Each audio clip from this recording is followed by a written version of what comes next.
La primera grieta en los cimientos de mi matrimonio no apareció con una explosión, sino con el fantasma de un nombre susurrado en sueños.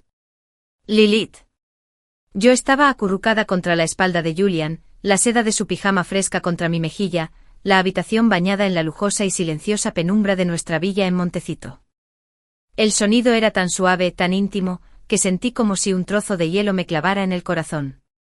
Me quedé paralizada, escuchando el ritmo constante de su respiración, esperando haberlo imaginado. Pero el nombre flotaba en el aire, como un perfume malévolo. Lilith. Su primer amor. La que se le escapó. Aquella en la que, como supe después, nunca creyó del todo, se había mantenido alejada. Debí haber dicho algo entonces. Debí haberlo despertado a empujones y exigirle saber en qué mundo onírico vivía ella, tan poderoso como para profanar la santidad de nuestra cama. Pero no fue así. Yo era Alara, la mujer tranquila y estable con la que se había casado hacía 2 años. La que lo había rescatado del borde del colapso tras la muerte de su padre. Aquella que él decía que era su ancla, su refugio seguro. Confundí estabilidad con fortaleza y al hacerlo construí mi felicidad sobre cimientos de arena. Los meses que siguieron fueron una lección magistral de disonancia cognitiva. Julian era, a todas luces, el marido perfecto. Era el brillante y ambicioso director ejecutivo de su propia empresa tecnológica, un hombre que imponía respeto con solo una mirada. Y en casa conmigo a menudo era tierno y atento. Recordaba mi amor por las peonías blancas y llenó la casa de ellas. Los domingos preparaba comidas elaboradas, con el ceño fruncido por la concentración, una imagen tan entrañable y poco común en un hombre que solía tener un equipo de chefs a su disposición. Pero el fantasma de Lilith se había instalado en la casa. La veía en la forma en que a veces su mirada se perdía en la distancia en las fiestas, y su sonrisa se convertía en una máscara pulida. La oía en el jazz nuevo y desconocido que empezó a tocar, un contraste radical con la música clásica que siempre habíamos compartido. Cuando le preguntaba al respecto simplemente sonreía y decía, ampliando mis horizontes, cariño. ¿No crees que es importante seguir evolucionando? Yo intentaba evolucionar. Intentaba ampliar nuestra familia. El día que vi las 2 rayitas rosas en la prueba de embarazo fue el más feliz de mi vida. Fue como un milagro, algo tangible y vivo que por fin consolidaría nuestro mundo, que desterraría al fantasma para siempre. Preparé una cena elaborada, su vino favorito, su comida favorita. Coloqué la prueba envuelta en una ramita de plata sobre su plato. Su reacción no fue la que yo había imaginado. La sorpresa en su rostro no era la alegría y la incredulidad entre lágrimas que había previsto. Era un complejo y fugaz tapiz de emociones. Sorpresa sí, pero también un atisbo de algo parecido al pánico, antes de que se transformara rápidamente en una sonrisa cautelosa y estudiada. Alara, esto es increíble, dijo atrayéndome hacia un abrazo que se sintió un poco demasiado fuerte, un instante demasiado largo. ¿Estás segura? Segura, susurré contra su hombro, sintiendo la primera punzada de duda entremezclar mi alegría. ¿No estás contenta? Me sostuvo a cierta distancia, con las manos sobre mis hombros. Sus ojos, esos profundos ojos color coñac de los que me había enamorado perdidamente, brillaban, pero no supe distinguir si era por lágrimas o por una luz extraña y frenética. Claro que sí, cariño. Por supuesto. Es solo una sorpresa. Una maravillosa sorpresa. Necesitaremos llevarte con el mejor obstetra del estado. Haré las llamadas mañana. Y así fue. Se convirtió en un planificador nato. Citas médicas, vitaminas prenatales, contratar a un nutricionista. Trató mi embarazo como un nuevo proyecto empresarial, gestionando cada detalle con una precisión eficiente y distante. Las conversaciones tiernas y susurradas sobre nombres, la maravilla de posar una mano sobre mi vientre a un plano. Esos momentos eran escasos. Estaba construyendo una fortaleza a nuestro alrededor, pero yo empezaba a sentirme dentro de ella, no como su reina, sino como su prisionera más valiosa. La primera vez que sentí un leve movimiento, una sensación como la de un pequeño pececito dorado nadando en mi interior, estaba sola en el jardín. Me llevé la mano al vientre y lágrimas de pura alegría me corrían por las mejillas. Corrí a buscar a Julian y entré de golpe en su despacho. Estaba al teléfono de espaldas a mí, con una voz baja e íntima como no la había escuchado en meses. Conozco a Lily. Sé que es complicado. Pero tu regreso lo cambia todo. El mundo se tambaleó. La pequeña vida que palpitaba dentro de mí de repente se sintió como una losa. Lirio. No Lilith. Lirio. Un apodo cariñoso. Un nombre íntimo. Oyó mi jadeo y giró en su silla, con el rostro desencajado por una expresión de culpabilidad y sorpresa. Finalizó la llamada rápidamente. Elara, no te oí entrar. ¿Quién era? Un cliente. Mi voz era débil y aguda. Un cliente. Un cliente muy difícil y exigente, dijo con voz suave, levantándose y rodeando el escritorio para besarme la frente. ¿Qué te tiene tan contenta? Estás radiante. La mentira fue tan natural, tan perfectamente ejecutada. Y en ese instante tomé una decisión. Elegí la arena. Elegí los cimientos hermosos y desmoronados. Me tragué la verdad entera, dejando que me quemara las entrañas. El bebé, susurré con voz temblorosa. Sentí que el bebé se movía. Su sonrisa era preciosa, pero no le llegaba a los ojos. ¡Qué maravilla, cariño! Fue maravilloso. Colocó su mano sobre la mía, en mi vientre, pero solo sentí el recuerdo de su otra mano, la que acababa de sostener el teléfono, conectándolo con ella. El aleteo en mi interior había cesado. Fue en ese momento cuando los cimientos no solo se agrietaron, sino que comenzaron a derrumbarse.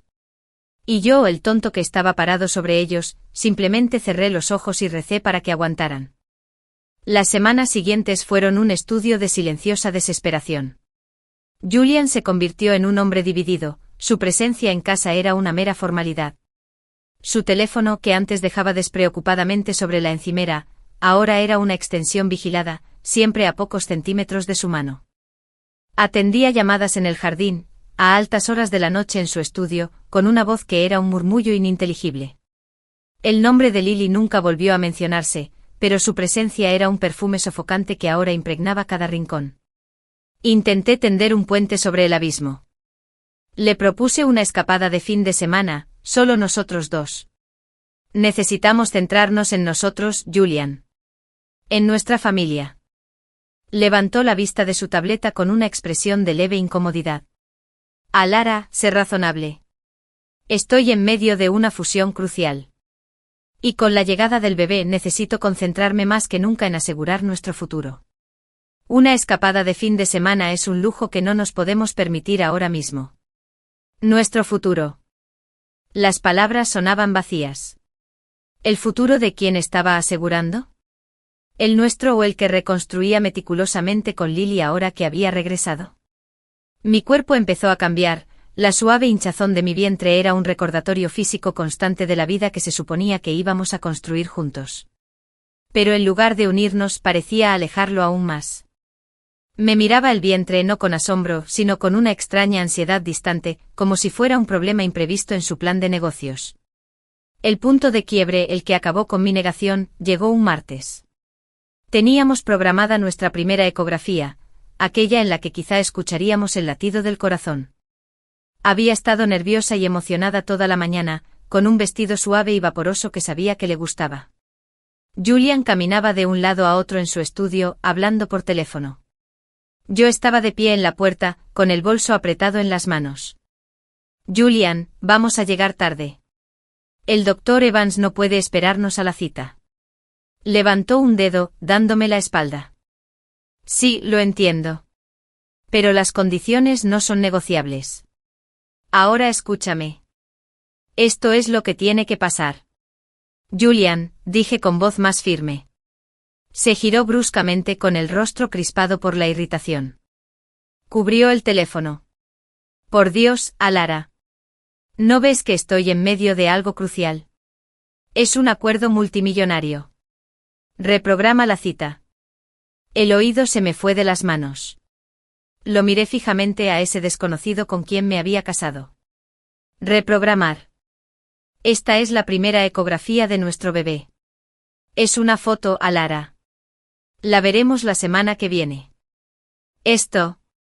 Señaló con el teléfono. ¡Qué ganas tengo! Se me llenaron los ojos de lágrimas, pero me negué a dejarlas caer. ¿Con quién hablas, Julian? Es Lily. ¿Es tu negocio multimillonario? Su rostro palideció, y luego se enrojeció de ira. No seas ridículo ni paranoico. Esto es un asunto de negocios. Ahora, por favor, déjeme en paz. Me dio la espalda, y su voz se suavizó al hablar por teléfono. Perdón, ¿en qué estábamos? Me quedé allí parada un minuto entero clavada en el sitio, escuchando el tono suave e íntimo que usaba con quienquiera que estuviera al otro lado de la línea, el mismo tono que no había usado conmigo en meses. Miré mi vientre, la vida que habíamos creado, y sentí una soledad profunda y aterradora. Fui sola a la ecografía. La técnica fue amable, su voz suave mientras deslizaba el transductor sobre mi estómago cubierto de gel. El silbido rítmico del latido del corazón llenaba la pequeña habitación oscura.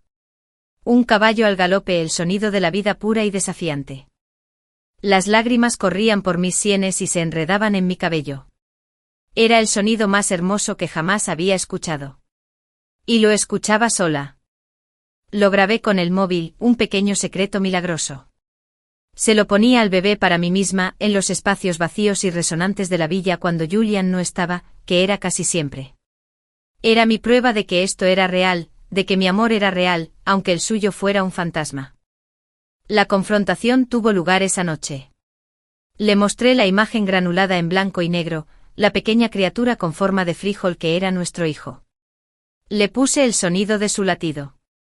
La miró, un destello de algo real, quizá todo, quizá miedo, cruzó su rostro. Pero desapareció demasiado rápido. Está bien, Alara. Me alegra que sea saludable. ¿Eso es todo lo que tienes que decir? Mi voz era baja, peligrosamente baja. ¿Qué quieres de mí? Estalló, levantando las manos. Estoy bajo una presión enorme.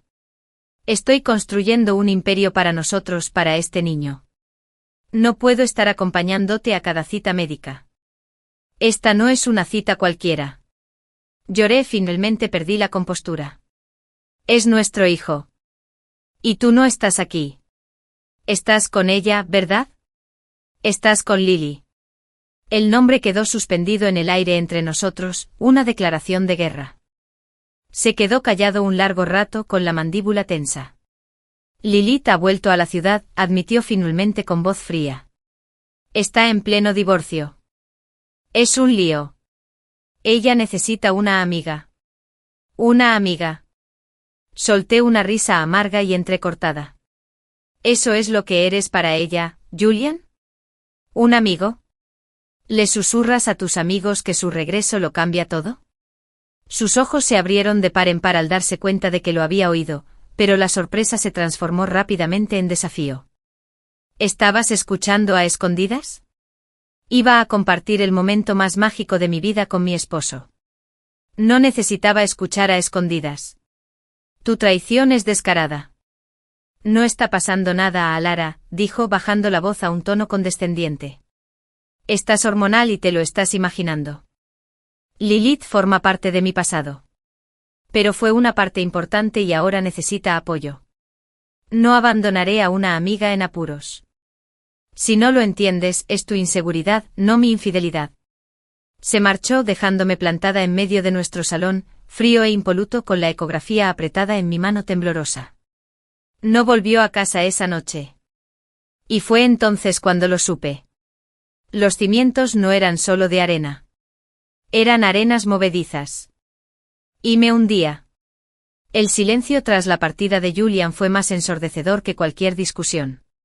La villa, mi hermosa jaula dorada, se sentía como una tumba.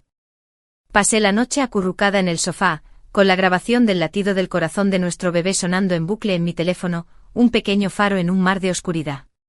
No llamó. No envió mensajes. Cuando regresó a la mañana siguiente, justo después del amanecer, parecía cansado pero decidido. No ofreció ninguna explicación y yo no se la pedí. Nos movíamos uno alrededor del otro como fantasmas, educados y completamente destrozados. El tema de Lilith era un tema delicado que ambos evitábamos cuidadosamente. El mes siguiente fue un descenso lento y angustioso. Dejé de intentar contactar con él. Concentré toda mi energía en la vida que crecía dentro de mí. Le leía poesía en voz alta a mi vientre, le ponía música clásica, caminaba durante horas por los extensos jardines de la villa, hablándole al bebé del mundo, del amor, de todo menos de su padre. Estaba construyendo mi propia fortaleza, una fortaleza hecha de amor maternal y férrea determinación. Julian casi nunca estaba en casa. Cuando lo estaba distraído con el teléfono siempre en la mano. Se sobresaltaba cuando vibraba, una reacción pavloviana que lo decía todo. Él la estaba esperando. Siempre la estaba esperando.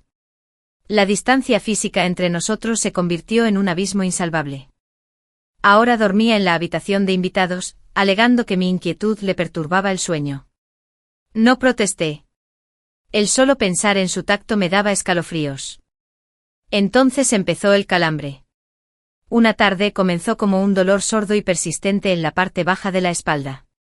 Estaba en la biblioteca intentando sumergirme en una novela, pero las palabras parecían flotar en la página. Lo atribuí al estrés, al peso de la tristeza que me abrumaba. Me di un baño caliente y me acosté temprano, con la esperanza de que se me pasara. Pero no se me pasó. Empeoró. En la quietud de la noche el dolor se agudizó hasta convertirse en una punzada feroz que me dejó sin aliento. Jadeé, acurrucándome sobre la enorme cama vacía. Un miedo gélido y primigenio se apoderó de mí. Esto estaba mal. Esto era diferente de las inofensivas contracciones de Braxtonix que me había descrito el médico. Busqué a tientas mi teléfono en la mesita de noche, me temblaban tanto las manos que apenas podía marcar la contraseña. La primera persona a la que llamé fue Julian. Bray. Bray. Bray. Finalmente saltó el buzón de voz. Has contactado con Julian Thorne. Deja un mensaje. Su voz, tan segura y a la vez tan distante. Una nueva oleada de dolor, más intensa que la anterior, me atravesó y grité, dejando caer el teléfono. Me agarré el estómago, lágrimas de dolor y terror corrían por mis mejillas. No, por favor, no, gimoteé en la habitación vacía, dirigiéndome a mi bebé. Un momento, por favor. He vuelto a llamar. Buzón de voz. El buzón de voz. Al cuarto intento, justo cuando estaba a punto de llamar a una ambulancia, contestó. Pero su voz era un susurro apagado e impaciente. Alara, por Dios, ¿qué pasa? Estoy en medio de algo. Apenas puedo hablar del dolor. Flynn. Hospital. Algo anda mal. El bebé. Hubo una larga pausa. De fondo pude oír la tenue y melodiosa risa de una mujer. Luego la voz de Lilith, ligeramente arrastrada. Jules, ¿quién es? ¿Está todo bien? Jules. Nadie le llamaba Jules. Alara, seguro que no es nada, dijo Julian con voz tensa y forzada. Probablemente estás exagerando. Últimamente has estado muy ansioso. Intenta relajarte. Respira hondo. Otro pico de agonía tan agudo que vi estrellas. Una sensación cálida y húmeda se extendió bajo mí. El pánico puro y sin diluir, inundó mis venas. Julián, estoy sangrando. Grité al teléfono. Por favor. Tengo que ir al hospital ahora. El silencio al otro lado de la línea era absoluto. Podía imaginarlo con la mano sobre el auricular, volviéndose hacia Lilith con una mirada de disculpa. Sentí su cálculo como sopesaba sus necesidades frente a las mías. Su voz volvió a sonar firme y fría. Alara, no puedo irme ahora. Lily no está bien. Ha bebido demasiado y está alterada. No puedo abandonarla. Llama a una ambulancia. Te veré en el hospital lo antes posible. El mundo se detuvo. El dolor, el miedo, todo se desvaneció, reemplazado por un vacío de una frialdad tan profunda y absoluta que sentí que mi corazón se había congelado en mi pecho. ¿La estás eligiendo a ella?, susurré apenas audible. La estás eligiendo a ella en lugar de a nuestra hija moribunda. No seas dramática, Alara. Llama a una ambulancia. Iré cuando pueda. La línea se cortó. Allí yacía en la oscuridad, empapada en mi propia sangre y en la tristeza de mi pérdida, con el tono de marcado zumbando en mi oído como el sonido de mi alma desvaneciéndose. Me había abandonado. Nos había dejado a mí y a nuestro bebé para irse con ella. De algún modo, entre la conmoción y la angustia, mis dedos encontraron la fuerza para marcar el 911. Les di la dirección, con una voz monótona y robótica. No recuerdo el viaje en ambulancia. No recuerdo que me ingresaran.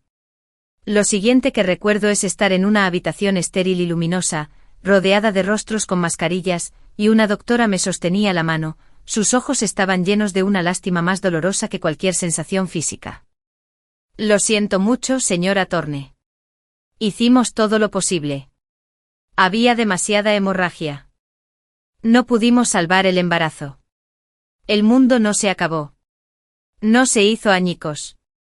Todo se volvió gris y silencioso. La vida, ese pequeño latido que había sido mi único consuelo, se había extinguido.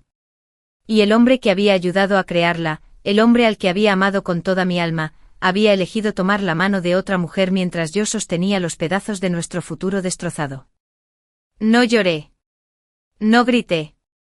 Simplemente me quedé allí tumbada, vacía, como un recipiente que había sido vaciado y dejado secar al sol. Horas más tarde, cuando la tenue luz grisácea del amanecer se filtraba por las persianas del hospital, Julian finalmente llegó.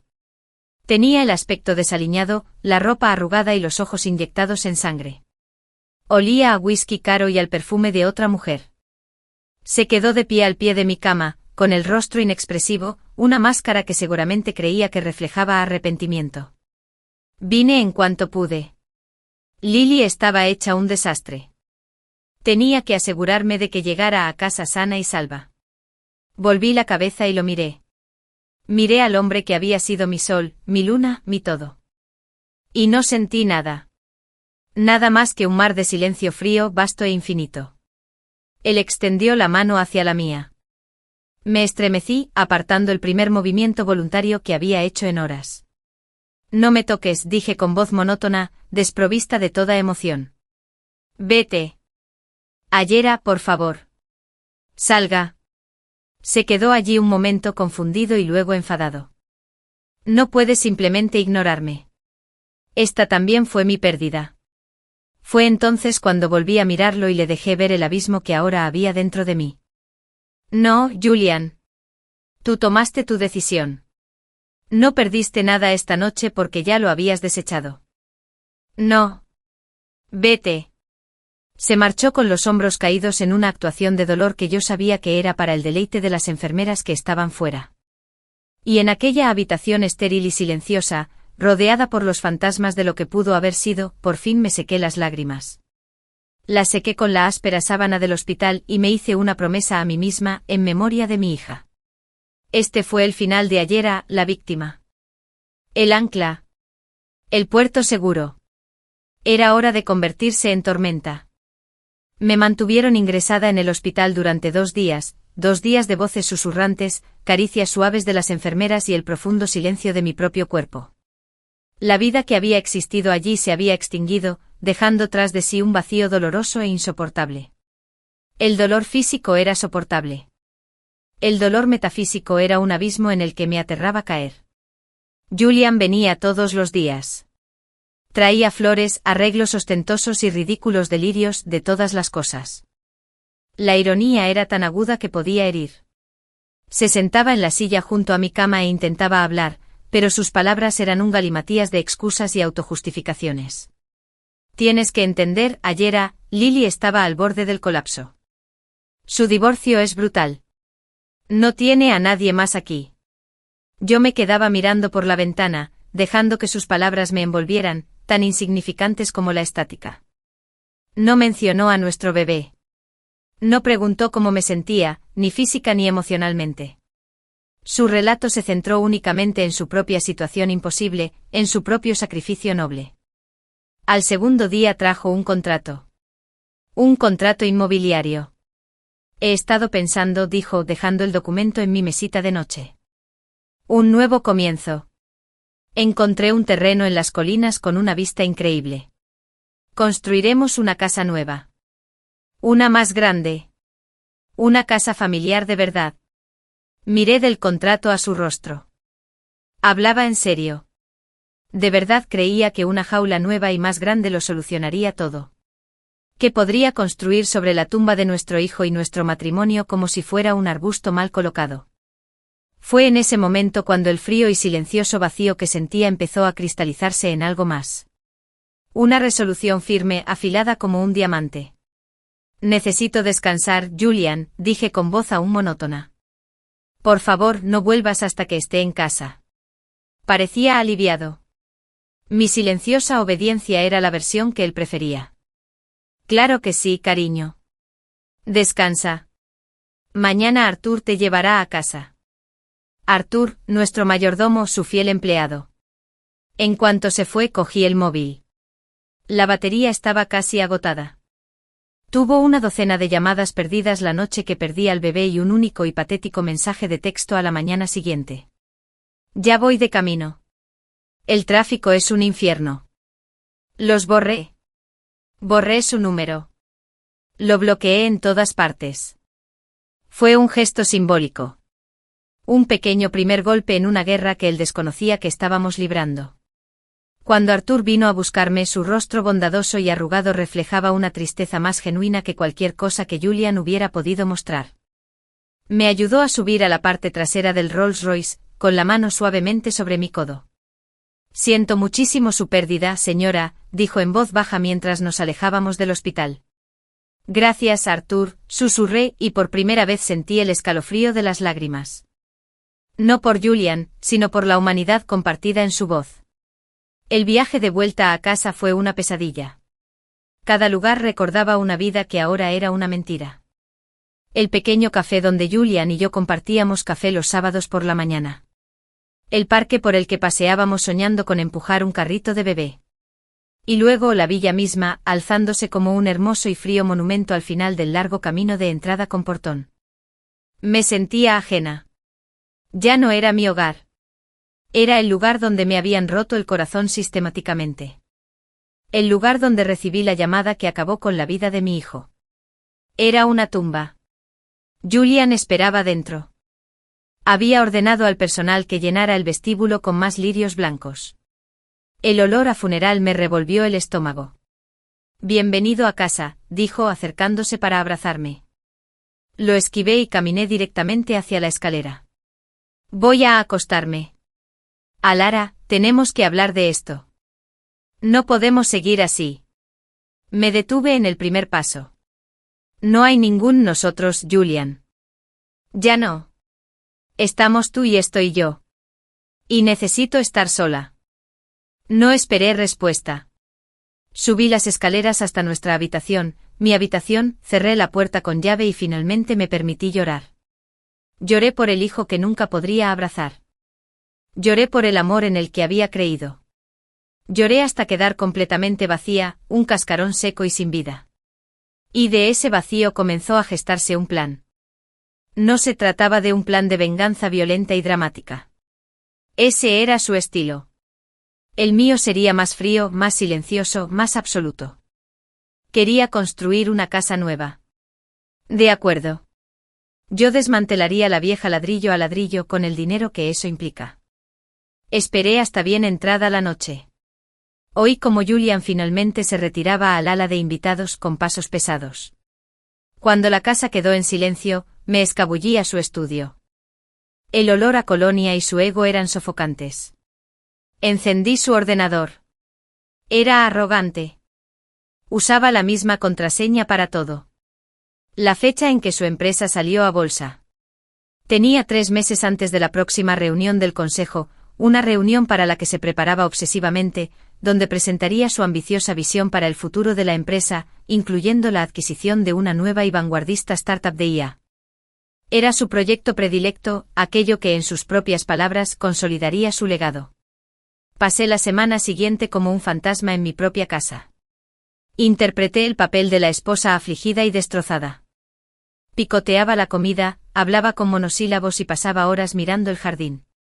Julian, absorto en su fusión y en consolar a la recién soltera Lilith, se alegraba de dejarme con mi melancolía. Su culpa se manifestaba en generosidad económica y ausencia física, la combinación perfecta para mis propósitos. Durante los días que él estaba en la oficina o supuse con ella, yo trabajaba, tenía acceso a todo, cuentas bancarias, carteras de inversión, sociedades holding cuya existencia desconocía. Julian siempre había sido condescendientemente vago con nuestras finanzas, diciéndome que no me preocupara por eso. Ahora me centraba exclusivamente en ello. Descubrí que tenía varias empresas fantasma, ingeniosamente ocultas, pero no lo suficientemente bien. Encontré transferencias, grandes sumas de dinero movidas a una cuenta en las Islas Caimán. Aparentemente era un negocio legítimo, pero el momento era sospechoso, todo en los últimos 3 meses desde el regreso de Lilith. ¿Estaba desviando dinero? ¿Preparándose para una nueva vida con ella? También encontré el acuerdo prenupcial. Lo firmé sin pensarlo, cegada por el amor y la confianza. Fue brutal. En caso de divorcio, recibiría una suma modesta y respetable, pero nada que realmente amenazara su imperio. Así podría demostrar su infidelidad. O malversación de fondos. La infidelidad sería un escándalo pública y me atacaría con uñas y dientes. Me difamaría. Pero los delitos financieros. Ese sí que era un lenguaje que su junta directiva y sus accionistas entendían. Era un golpe que no vio venir. Empecé a copiarlo todo. Cada transferencia comprometedora, cada correo electrónico sospechoso, cada documento relacionado con las empresas fantasma. Los guardé en discos duros encriptados y envié copias por correo a un apartado postal que abrí con un nombre falso. Fui metódico, paciente. Estaba construyendo mi propio caso, mi propio legado de destrucción.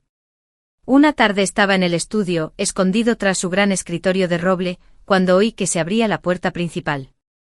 Era demasiado pronto para que estuviera en casa. Apagué rápidamente el ordenador y me deslicé bajo el escritorio, con el corazón latiéndome a 1000 por hora. Oí su voz y luego la de ella. Lilith. Solo está descansando, pobrecita, decía Julian con una voz cargada de una falsa preocupación que me daba náuseas. Lo ha pasado muy mal.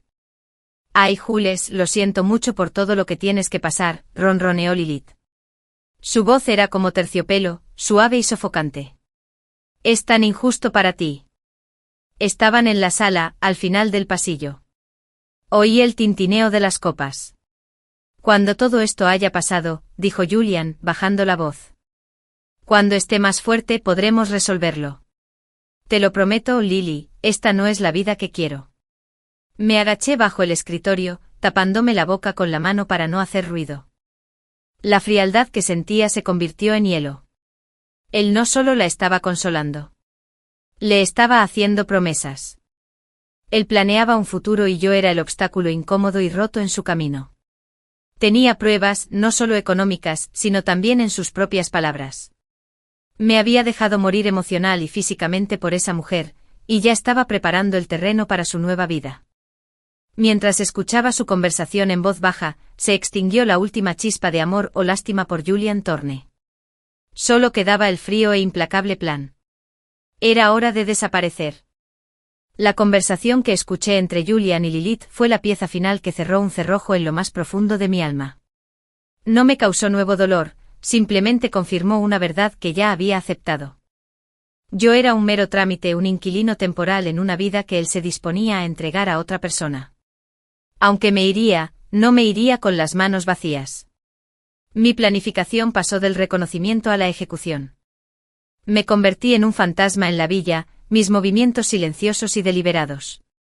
Empecé con las cosas que eran verdaderamente mías, sin lugar a dudas. Las joyas que me había dejado mi abuela, la pequeña cartera de acciones que había heredado de mis padres. Modesta en comparación con la fortuna de Julian, pero era mía, intacta por su traición. Liquidé todo en silencio, transfiriendo los fondos a una nueva cuenta privada en otro banco a mi nombre de soltera, el Aravance. Luego estaban nuestras pertenencias, que tenían valor tanto monetario como sentimental. El reloj Cartier que me regaló en nuestro primer aniversario. Los pendientes de diamantes que se compró tras cerrar su primer gran negocio. No los quería por su belleza, los quería por su peso. Las llevé a una casa de empeños discreta y de alto nivel en una ciudad a 2 horas de distancia, donde las vendí por una fracción de su valor.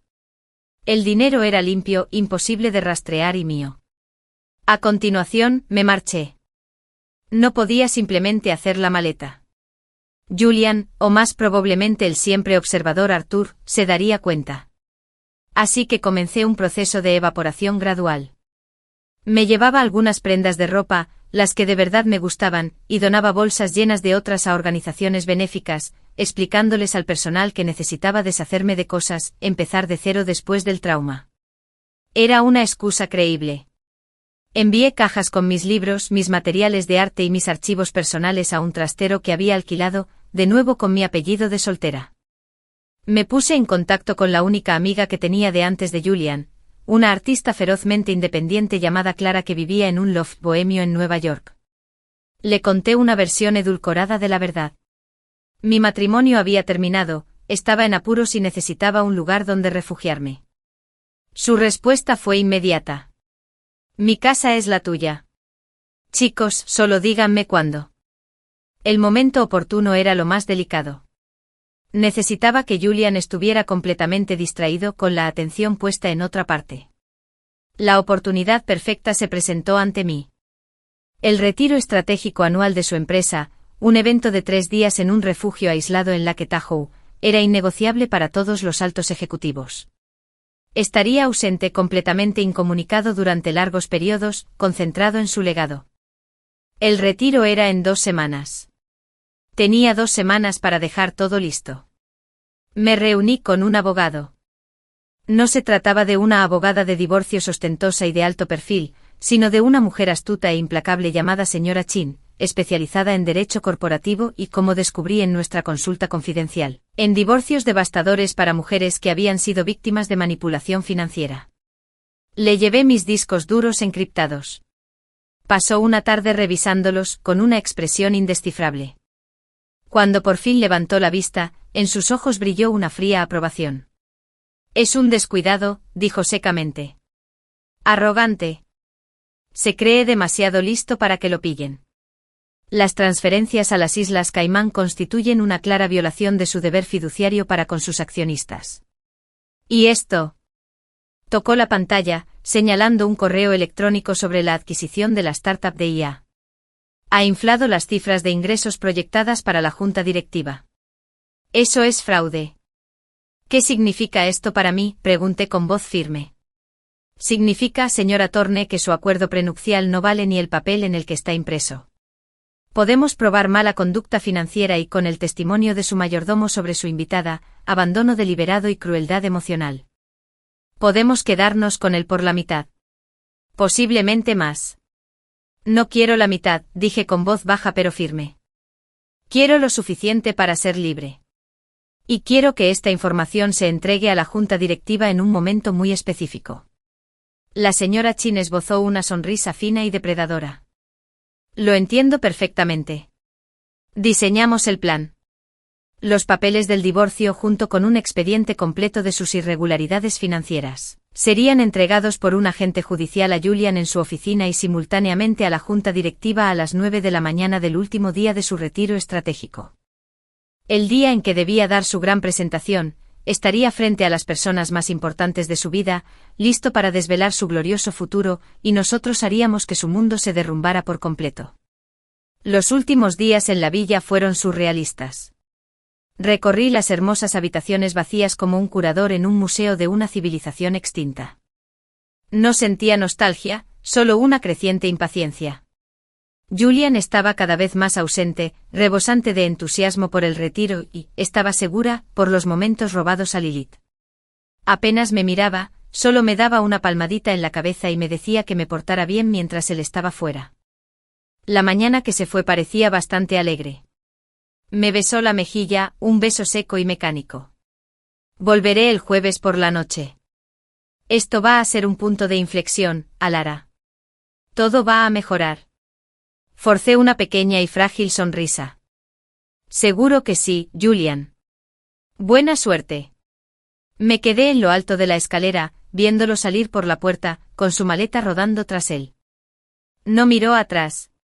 En cuanto el coche desapareció por el camino de entrada, me moví. Ya tenía una maleta preparada, escondida al fondo del armario. Contenía mi pasaporte, mis nuevas tarjetas bancarias, el dinero del empeño de las joyas, algo de ropa y la única ecografía que conservaba. Todo lo demás se había ido, guardado o desechado. Eché un último vistazo al dormitorio principal. Luego me dirigí al ala de invitados, a la habitación que había estado usando Julian. Todavía olía a él. En la mesita de noche había una fotografía enmarcada de nosotros dos de nuestra luna de miel en Bali. Parecíamos felices. Parecíamos personas distintas. La cogí, abrí la parte de atrás y saqué la foto. Lo partí por la mitad, tirando su pedazo a la basura.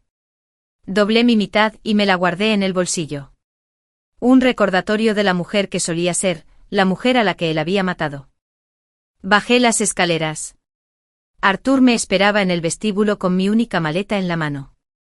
Tenía la mirada triste, pero me dirigió un gesto de asentimiento firme y respetuoso. El coche está listo, señora. La llevará al aeródromo privado como solicitó. Gracias, Arthur.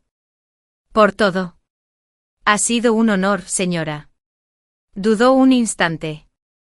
Y permítanme desearles buena suerte. Supe entonces que él lo entendía. Lo había visto todo, lo había oído todo. Su lealtad no era hacia Julian, el amo, sino hacia la verdad. Los papeles se entregarán el jueves a las 9 de la mañana, dije en voz baja. Te llamará furioso. Puedes decirle lo que creas conveniente. Yo simplemente le diré la verdad, dijo Arthur con una leve y sombría sonrisa en los labios. ¿Qué te ha sido? Asentí con la cabeza, con la garganta tensa.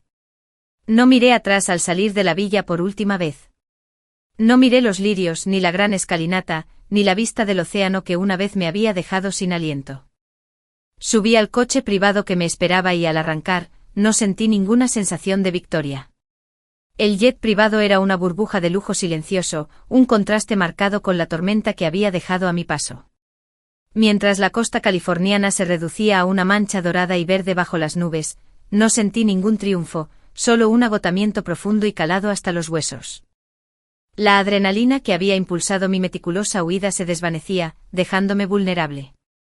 Cerré los ojos, pero solo veía la imagen granulada de la ecografía, solo oía el eco de aquel latido acelerado. Había elegido Nueva York no por su glamour, sino por su anonimato.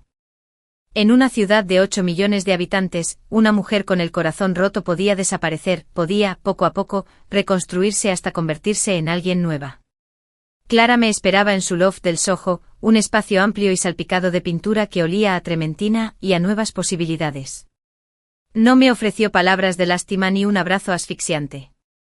Tomó mi bolso, me sirvió un buen vaso de whisky y me dijo, el sofá es tuyo. Mañana empieza tu nueva vida. Y así fue. Las primeras semanas transcurrieron entre tareas cotidianas para establecernos. Conseguir un teléfono nuevo, una licencia de conducir de Nueva York, concertar citas con la terapeuta que Clara nos recomendó. Una mujer directa y sin rodeos, especializada en traumas. Pasaba los días caminando kilómetros y kilómetros, dejándome llevar por el ritmo palpitante de la ciudad. Dejaba que el ruido del tráfico, los fragmentos de miles de conversaciones, la vida desbordante del lugar me inundaran, llenando el vacío que Julian y yo habíamos dejado tras nuestra pérdida. Evitaba las noticias. No lo busqué en Google. La señorita Chin tenía sus instrucciones y yo confiaba plenamente en ella. Mi parte había terminado. Ahora tenía que vivir con las consecuencias de mi propia decisión radical. Mientras tanto, en el sereno y aislado lujo del Lake Tahoe Lodge, Julian estaba en su salsa. Me llamó una vez, la primera noche, con la voz llena de autocomplacencia. Todo va de maravilla, Alara. La junta directiva me tiene completamente dominada. Mañana es la presentación clave. Esto lo cambiará todo. Emití un sonido ambiguo y él, demasiado absorto en su propia gloria, no se percató de la absoluta falta de emoción en mi tono. Nos vemos el jueves, dijo, y colgó. Me lo imaginaba el jueves por la mañana, de pie ante la mesa de caoba pulida, con el sol matutino reflejándose en el lago a sus espaldas. Llevaría puesto su traje Brioni favorito, aquel que costaba más que el alquiler anual de Clara. Su presentación se proyectaría en un elegante monitor, con gráficos y tablas que apuntaban siempre hacia arriba, una trayectoria de éxito sin precedentes. Estaría hablando en mitad de una frase, quizá sobre disrupción sinérgica del mercado, su voz era segura, su sonrisa, un arma. En ese momento se habría abierto la puerta de la sala de conferencias. Puedo imaginar la escena con una claridad perfecta y dolorosa. No uno sino dos hombres habrían entrado. Uno, un hombre de semblante adusto con la mirada cansada de quien se gana la vida entregando notificaciones judiciales. El otro, el presidente del consejo, el señor Albrecht, un hombre de unos 70 años que había conocido al padre de Julian y cuya palabra era ley. La sonrisa de Julian se habría desvanecido. Caballeros, estamos en medio de una presentación. El agente judicial habría dado un paso al frente. Julian Thorne. Sí, soy yo. ¿Qué es esto? El hombre habría extendido un sobregrueso de tamaño oficio. Por orden del Tribunal Superior de California, usted ha sido notificado. Un murmullo de confusión recorrió la mesa. Julian, molesto, habría abierto el sobre de un tirón. Sus ojos, tan seguros un instante antes, habrían escudriñado la primera página. Solicitud de divorcio. Habría reaccionado con un desdén arrogante y desdeñoso. Esto es una molestia. Mi esposa está enferma. Lo resolveremos en privado. Pero entonces su mirada se posó en el segundo fajo de papeles. El expediente. El que recopiló la señora Chin. No se habría limitado a la demanda de divorcio. Habría sido un resumen de las transferencias financieras, las proyecciones de ingresos infladas de la startup de IA, los correos electrónicos sobre las cuentas en las Islas Caimán y las pruebas de fraude. Me imagino cómo palideció. Cómo le habrían empezado a temblar sus manos, con las uñas impecables. Habría alzado la vista, buscando con la mirada al señor Albrecht un aliado. El rostro del señor Albrecht habría permanecido impasible. Creo que con esto concluye la presentación, Julian. Habría dicho con una voz tan fría que podría haber congelado el lago. La Junta deberá convocar una sesión de emergencia. Inmediatamente. Caos. Preguntas susurradas. El ambiente triunfal del retiro se hizo añicos en un instante. El legado de Julian, el punto de inflexión que me había prometido, se desmoronaba ante sus ojos, frente a las mismas personas cuyo respeto más anhelaba. Habría salido tambaleándose de la habitación, con el teléfono ya en la mano, marcando mi número. Habría ido directo al buzón de voz. El número que ha marcado ya no está en servicio. Habría intentado ir a la villa. Arthur habría contestado. Arthur. Pásame a Hilaire al teléfono. Ahora. La voz de Julian, estoy seguro, era un grito desgarrador. Y Arthur, firme y sereno, habría pronunciado la frase que le había escrito, la frase que suponía el último y elegante giro de la herida. Lo siento, señor. La señora se ha ido. ¿Se ha ido? ¿Qué quiere decir con que se ha ido? ¿A dónde ha ido? ¿Está en casa de su madre? ¿En un hotel? No, señor. Se ha ido. Se marchó hace 3 meses. Su silencio habría sido absoluto. El mundo, su mundo, inclinándose fuera de su eje. 3 meses. El cálculo habría sido instantáneo. Un nudo en el estómago le revolvió el estómago. Ella lo había estado planeando. Mientras él hacía de caballero andante con Lilith, mientras ignoraba su dolor, mientras construía su imperio, ella lo había estado desmantelando silenciosa y metódicamente desde dentro. Habría gritado entonces con un grito visceral de rabia e incredulidad. Habría exigido detalles, pero Arthur, siempre tan profesional, se habría limitado a repetir los hechos. Ella solo se llevó sus pertenencias personales. Me pidió que le deseara lo mejor en sus futuros proyectos. El viaje de regreso desde Tahoe habría sido una pesadilla. Las llamadas frenéticas a sus abogados, quienes ya habrían sido contactados por la formidable señora Chen. Pronto se dio cuenta de que esto no era un simple divorcio. Era una aniquilación. Las acciones de su empresa se habrían desplomado en el momento en que la noticia se hubiera difundido. La Junta votaría a favor de suspenderlo mientras se lleva a cabo una investigación interna. Y cuando finalmente irrumpiera en la villa, desesperado por encontrar algún punto de apoyo, alguna prueba de que su vida no había sido borrada por completo, la habría encontrado esperándolo, un monumento a su propia insensatez. El gran vestíbulo se habría sentido cavernoso, vacío. El persistente aroma a lirios habría sido dulzón y fúnebre. Habría subido las escaleras de dos en dos, irrumpiendo en el dormitorio principal. Fue mi toque final. Dejé la habitación impecable, casi obsesivamente limpia. Los armarios estaban vacíos de mi ropa. El tocador estaba vacío, salvo por un solo objeto. Justo en el centro de la cama tamaño king, sobre el edredón que había elegido por su ostentoso número de hilos, había una pequeña y ordenada pila de sus cosas. Encima, la fotografía rota de su mesita de noche, con su mitad cuidadosamente colocada de nuevo en el marco. Debajo estaban los pocos regalos que me había dado y que yo no había vendido. Un collar llamativo que había comprado en un viaje de negocios a Dubái. Una primera edición de un libro que creía que debía leer, pero que nunca había leído. Y al fondo del montón, aún en su sobre del hospital, estaba la ecografía. Esta no la había roto. La había dejado entera, un registro perfecto y doloroso de la vida que había abandonado. No había escrito nada en ella. Ningún mensaje airado, ninguna recriminación. Su sola presencia era la acusación más contundente. Lo habría recogido con las manos temblando violentamente. Habría visto a la pequeña criatura con forma de Ava, nuestro hijo, y el peso de sus decisiones lo habría aplastado con la fuerza de un golpe físico. Esto no se trataba solo de dinero o poder. Se trataba de la familia que había sacrificado en el altar de su propio ego y su obsesión con un fantasma. En ese momento se habría derrumbado. No el dolor fingido que mostró en el hospital, sino un verdadero colapso desgarrador. Sollozando al borde de la cama que una vez compartió con su esposa, en la villa vacía y silenciosa que ya no era un hogar, sostenía la fotografía del niño que jamás conocería, con su imperio en ruinas a su alrededor. Había estado loco cuando regresó a la villa desierta. Pero tras las palabras del mayordomo, tras encontrar esa foto, la locura era un lujo que ya no podía permitirse.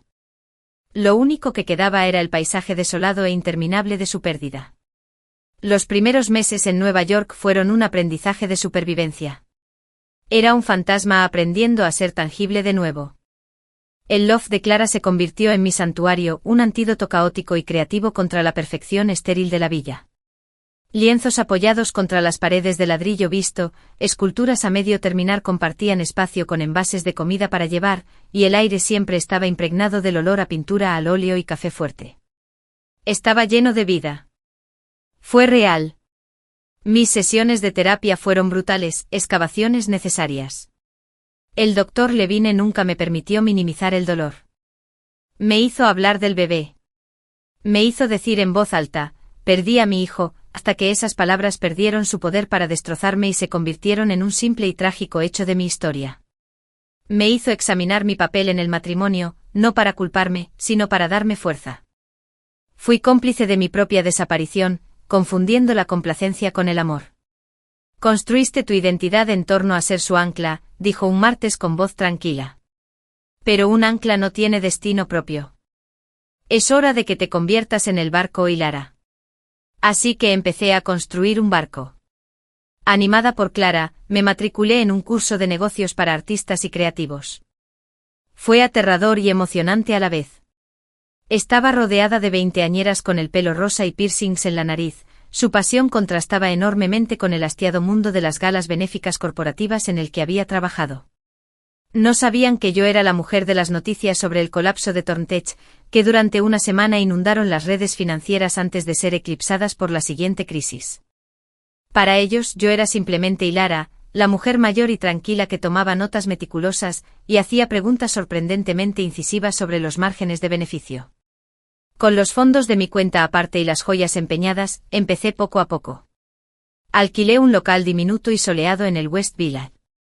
Necesitaba reformas, pero por primera vez sentí que el trabajo era mío.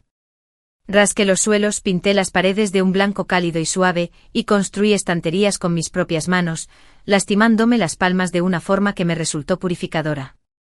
No estaba construyendo una jaula, estaba construyendo unos cimientos. Lo llamé el segundo capítulo. Era en parte galería de arte, en parte tienda, en parte taller. Expuse la obra de artistas locales desconocidos, entre ellos Clara, y vendí hermosas artesanías hechas a mano. Empecé a impartir pequeños talleres, no sobre temas trascendentales, sino sobre el simple y táctil placer de la encuadernación. Era algo que me había enseñado mi abuela, una habilidad que nada tenía que ver con Julian Thorne. Los días eran largos y me embargaba una especie de cansancio sano que desconocía que fuera posible. El dolor seguía ahí, un compañero silencioso, pero ya no era el dueño de mi casa. Había encontrado su lugar en una habitación dentro de mí, una habitación que podía visitar sin entrar. Claro que a veces pensaba en Julian. La noticia de su caída fue rápida e implacable. Las acciones de Thorntech se desplomaron, el consejo de administración lo destituyó y la SEC inició una investigación basada en el expediente de la señora Chen.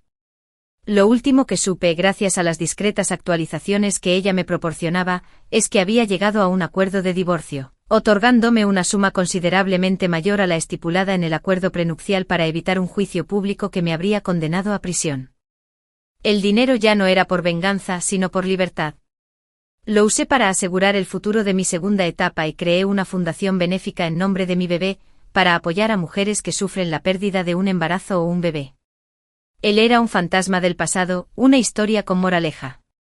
Supuse que había rehecho su vida con Lilith, que habían construido una especie de vida juntos sobre los escombros de la mía. Ese pensamiento ya no me llenaba de rabia, solo de una lejana y cansada compasión. Estaba equivocada. Era una tarde lluviosa de jueves, de esas que tiñen las calles de la ciudad con un brillo neón y reluciente. La tienda estaba tranquila. Yo estaba en la trastienda, cosiendo con esmero la encuadernación de un cuaderno de cuero, un movimiento repetitivo propio de la meditación. Sonó el timbre. Enseguida salgo. Llamé porque estaba terminando de coser. Caminé hacia el frente secándome las manos en el delantal. Y entonces me quedé paralizada. Estaba allí de pie, de espaldas a mí, mirando una serie de pinturas abstractas de Clara. Pero habría reconocido esa silueta en cualquier parte. Los hombros anchos, la forma en que se mantenía erguido, incluso ahora con un atisbo de aquella vieja arrogancia. Julien. Mi corazón no palpitó. No se rompió. Simplemente se quedó frío e inmóvil como una piedra en el fondo de un río. Se giró. Parecía disminuido. El traje caro y elegante había desaparecido, reemplazado por un abrigo arrugado. Su rostro estaba más delgado, surcado por líneas de estrés y lo que parecía una auténtica desesperación. Los ojos color coñac que una vez me habían cautivado estaban ahora sombríos, atormentados. Parecía un hombre que había vivido en medio de una tormenta. Ellera. Pronunció mi nombre como una plegaria. No dije nada. Me quedé allí de pie, con las manos a los costados, esperando. Te encontré, dijo, dando un paso al frente. El olor a lluvia y su colonia familiar me golpearon, un estímulo sensorial que no me trajo ningún calor, solo un torrente de recuerdos fríos. No fue difícil, respondí con voz uniforme. No me escondo. Llevo meses buscando. Después de todo, después del divorcio. Lilith. Su voz se apagó mientras se pasaba una mano por el pelo, que ahora era más largo y desaliñado. Lilith no funcionó, supongo. La pregunta fue seca, sin rastro de regocijo malicioso. Soltó una risa áspera y amarga. Vio los titulares, vio cómo desaparecía el dinero. Se fue antes de que se secara la tinta del acuerdo. Nunca se trató de mí. Siempre se trató de lo que yo podía darle. No sentí nada. Ninguna satisfacción. Solo un profundo cansancio. Lamento oír eso, dije, y de repente comprendí que lo decía en serio. Lamentaba que siguiera tan ciego, tan incapaz de comprender que el denominador común de su ruina era el mismo. Alara, lo que hiciste. Negó con la cabeza, con los ojos brillantes. Me destruiste. Ahora he dado un paso adelante. No, Julian. Tú fuiste el artífice de tu propia destrucción. Yo solo fui quien finalmente te entregó el plano. Lo perdí todo, susurró, y por primera vez vi lágrimas de verdad en sus ojos. Mi empresa. Mi reputación. Mi hijo. La mención del bebé fue un golpe bajo, un intento desesperado por encontrar un punto débil en un corazón que él suponía aún le guardaba ternura. No, dije, bajando la voz a un susurro más agudo que un grito. ¿Te atreves a usar a nuestro hijo como moneda de cambio en esto? Perdiste el derecho a llorarlo en el momento en que decidiste quedarte con otra mujer mientras su vida se extinguía dentro de mí. Se estremeció como si lo hubiera golpeado. No lo sabía. No sabía lo grave que era. Tú no querías saberlo. La calma que había cultivado durante meses finalmente se quebró, pero la emoción que se desbordó no fue un dolor histérico. Fue furia pura e incontenible. Tenías una opción, Julian. Tu esposa embarazada, sangrando y aterrorizada, o tu examante borracha y manipuladora. Y la elegiste a ella. Dejaste muy clara tu prioridad. Todo lo que sucedió después fue una consecuencia, no una conspiración. Una consecuencia. Ahora lloraba abiertamente con los hombros temblando. Fue una escena lamentable, pero no me conmovió. La parte de mí que podía sentir lástima por él murió en esa cama de hospital. Lo siento mucho, Alara. Lo soy. Fui un tonto. Estuve ciego. Nunca dejé de quererte. Solo estaba confundido. Se acercó de nuevo a mí, con la mano extendida como si fuera a tocarme la cara. Retrocedí rápidamente alejándome de su alcance. No, dije. La palabra fue definitiva. Absolutamente. Se detuvo, dejando caer la mano a su lado. Observó la tienda a su alrededor, el arte y los cuadernos hechos a mano, la evidencia de una vida de la que nunca había formado parte. Esa eres tú. Esta es tu vida ahora. Así es. Es pequeño. Una triste sonrisa se dibujó en mis labios. No, Julian, es mío. Y eso la hace infinitamente más grande de lo que la villa jamás fue. Esa verdad flotaba en el aire entre nosotros. Me di cuenta de que había venido aquí esperando encontrar a una mujer destrozada a la que pudiera castigar o redimir. No había encontrado a ninguno de los dos. Había encontrado a una mujer que era completa sin él. Pensé que tal vez, después de todo este tiempo, podríamos hablar, dijo con voz desesperada. No tenemos nada de qué hablar. La conversación se acabó. Terminó en el momento en que me colgaste el teléfono. Alara, por favor. Dame la oportunidad de explicarme. De arreglarlo. No hay forma de arreglarlo, dije, suavizando mi voz no con perdón, sino con resignación. Solo queda seguir adelante. Te sugiero que lo intentes. Le di la espalda y caminé hacia la parte trasera de la tienda. No miré atrás. Oí la campanilla de la puerta sonar una vez más, un sonido suave y melancólico, y luego regresó el silencio de la tarde lluviosa. Me quedé en la trastienda con las manos apoyadas en la mesa de trabajo, y respiré hondo con un escalofrío. El eco de su presencia se desvaneció, reemplazado por la sólida y reconfortante realidad de mi propia vida. Había venido buscando el fantasma de la mujer que había dejado atrás. Pero ella se había ido. Me sequé las lágrimas, lo bloqueé y me marché para siempre. Y al hacerlo por fin llegué a mi destino. El encuentro con Julian dejó una huella, como el aroma de una tormenta mucho después de que las nubes se hayan disipado. No era miedo ni añoranza lo que persistía, sino una profunda sensación de plenitud. Había mirado a los ojos al fantasma de mi pasado, y lo había visto estremecerse. El último hilo que me unía a esa vida anterior se había cortado, no con un tajo dramático, sino con el silencioso y definitivo chasquido de una verdad que ya no podía negar. La tienda, el segundo capítulo, prosperó. Se convirtió en algo más que un negocio. Se convirtió en una comunidad. Las mujeres asistían a mis talleres de encuadernación y compartían historias tomando té, hallando consuelo en el sencillo y rítmico acto de crear algo con sus manos. Los artistas encontraron un espacio acogedor para exponer su obra. Ya no era solo Alara, la víctima, ni Alara, la vengadora. Era Alara, la tendera. La maestra. La amiga. Las identidades las elegí yo, y me sentaban mejor que el título de señora Thorne. Un año se convirtió en 2. Los bordes afilados de mi dolor se suavizaron, convirtiéndose en una piedra lisa y erosionada que podía llevar en el bolsillo. Salí, tímidamente, con un fotógrafo de buen corazón que amaba a su perro más que al arte. Con un profesor de historia de voz suave que podía hablar durante horas sobre los emperadores bizantinos. Eran buenos hombres, pero la relación nunca llegó a consolidarse. El doctor Levine dijo que yo aún estaba construyendo mi propia fortaleza y que debía asegurarme de que los cimientos fueran sólidos antes de abrir las puertas a nadie más. Tenía razón. Entonces conocí a Leo. Entró en la tienda una tarde ventosa de otoño.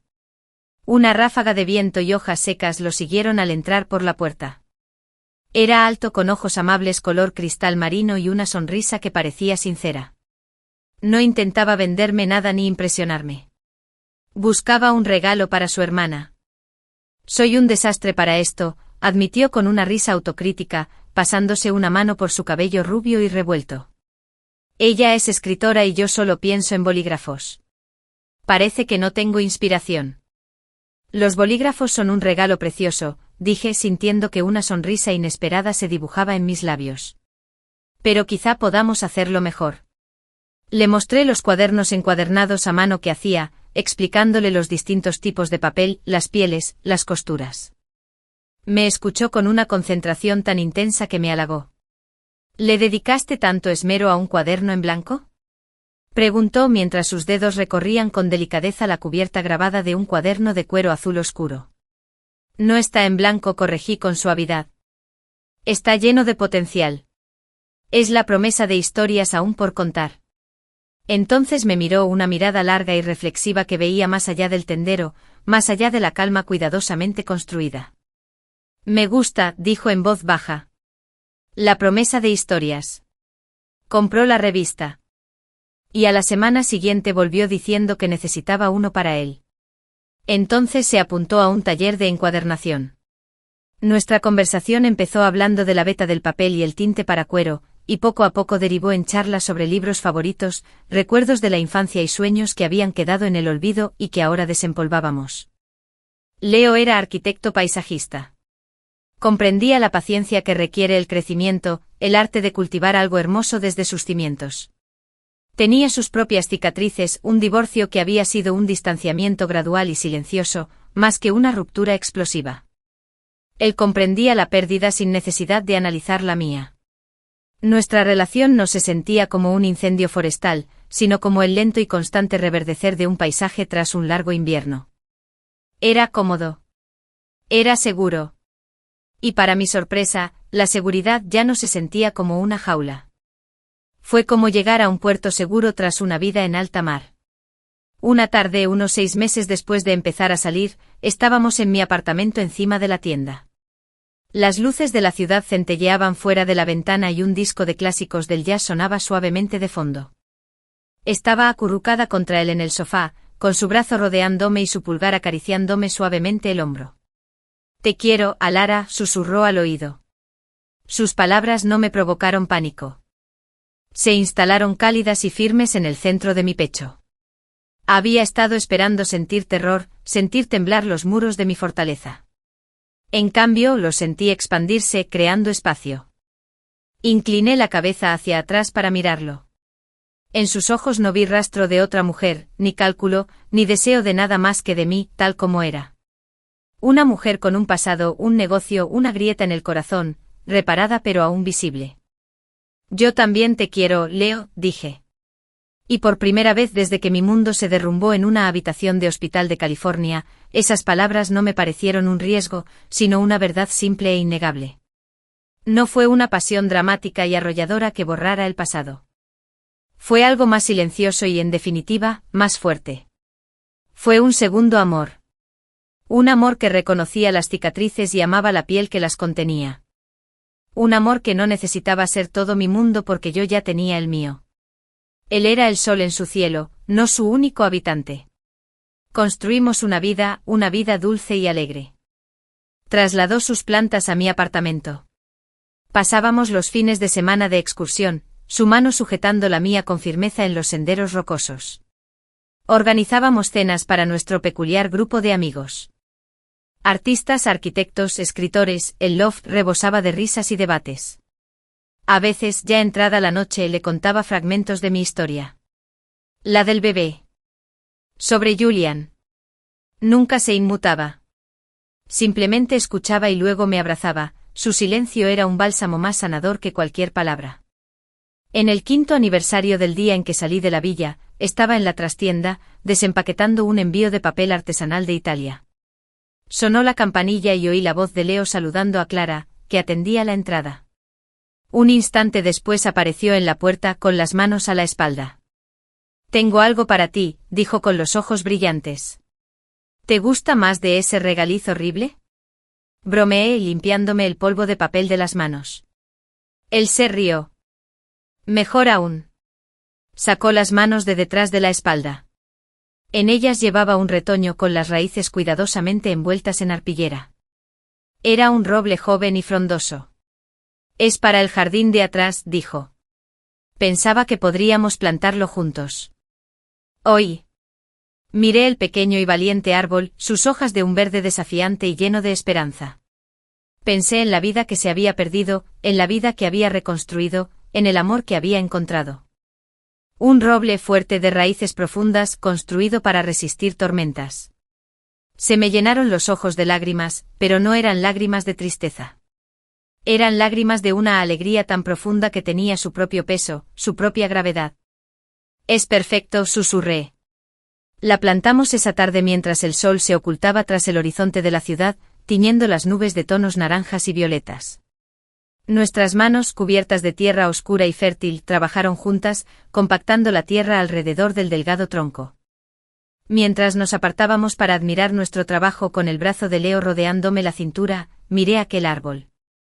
Era un retoño que apenas comenzaba a crecer.